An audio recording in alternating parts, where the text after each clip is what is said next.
Last ஷார்ட்ஸில் நம்ம தௌஹீத்னா என்னன்னு பார்த்துருந்தோம். இன்னைக்கு வீடியோவில் தௌஹீதுடைய வகைகள் என்னன்றதை தெரிஞ்சுக்கலாம். முதலாவது தௌஹீதுல் ருஃபூஃபியா.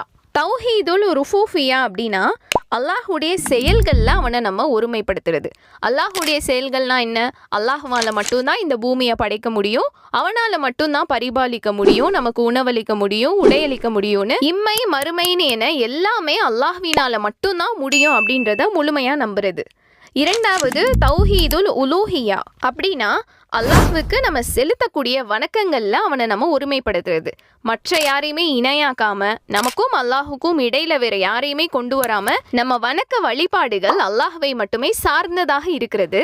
மூன்றாவது தௌஹீதுல் அஸ்மா வஸ்ஸிஃபாத். அல்லாஹ்விற்கு மட்டுமே தனித்தன்மையாக இருக்கக்கூடிய பெயர்களையும் பண்புகளையும் குர்ஆன் ஹதீஸ் படி முழுமையாக ஈமான் கொள்வது தான் அஸ்மா வஸ்ஸிஃபாத். இதுக்கப்புறமும் யாராவது தௌஹீதா நீங்கன்னு கேட்டா